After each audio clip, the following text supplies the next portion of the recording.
Oke, kali ini saya mau membuat video pembelajaran. Ya, anggap saja ini video pembelajaran. Maaf kalau saya pakai kaos karena saya sedang tidak di sekolah. Oke, gini. Materi kali ini adalah perlindungan tenaga kerja di Indonesia.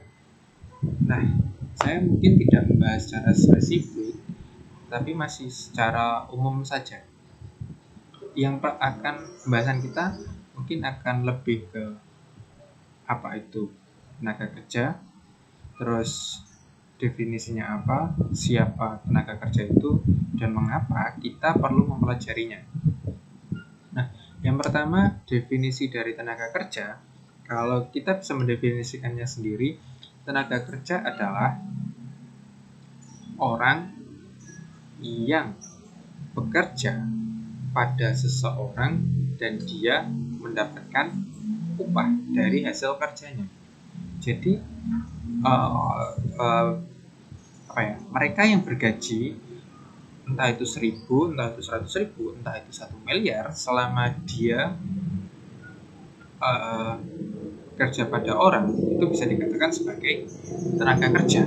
Nah, kita bisa atau definisi lain dari tenaga kerja, seseorang yang menghasilkan atau memproduksi barang ataupun jasa untuk kepentingannya sendiri ataupun masyarakat secara umum, itu bisa juga dikatakan sebagai tenaga kerja. Nah, siapa sih tenaga kerja itu? Apakah mereka yang punya perusahaan itu disebut tenaga kerja? Atau presiden? Atau buruh? Ataupun yang lain? Jadi, kalau merujuk dari definisi tadi, yang disebut tenaga kerja, maka yang memproduksi, ya kan, dan yang mendapatkan gaji. Maka seorang presiden, seorang karyawan, seorang CEO, dan seorang buruh, mereka disebut sebagai tenaga kerja. Nah, itu definisinya. Lalu, mengapa kok kita perlu mempelajari materi ini? Nah, siswa SMK yang masuk dalam pendidikan vokasi itu notabene 70% lulusannya diharapkan mampu atau langsung bisa bekerja di perusahaan. Nah, dari situlah kita perlu memahami dasarnya dari ketenaga kerjaan itu. Oke, maaf tadi ada gangguan.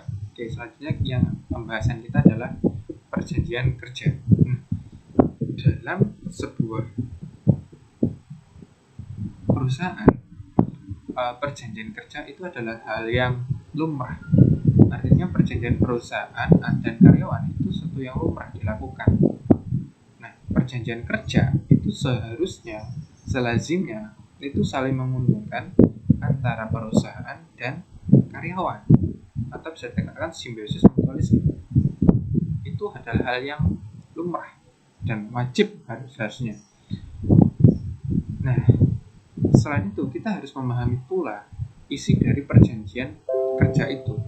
Kenapa kok demikian? Karena ketika kita tidak memahaminya, itu bisa berakibat fatal terhadap kita. Misalnya gini, kita sudah masuk dalam perusahaan itu dan kita tidak memahami secara mendalam isi dari perjanjian kerja itu. Misalnya ada beberapa poin, kita tidak membacanya dengan serius, kita asal tanda tangan saja. Dan celakanya di dalam isi perjanjian itu terdapat indikasi penipuan atau indikasi pemaksaan.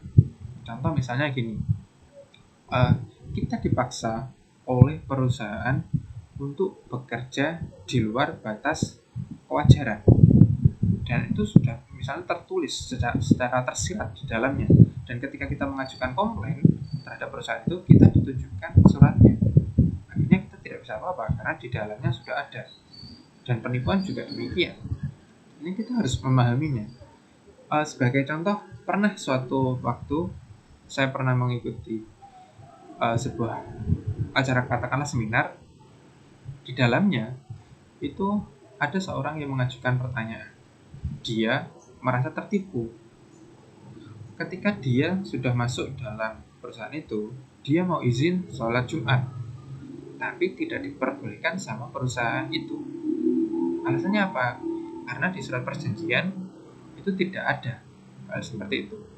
Yang hanya diizinkan adalah izin untuk istirahat, dan itu pun hanya pendek waktunya. Tapi ketika mereka mau melaksanakan sholat Jumat, mereka dilarang, karena di perjanjian itu tidak ada. Kalau mereka sampai sholat Jumat, itu akan melanggar peraturan. Dan tentunya merugikan perusahaan, karena waktunya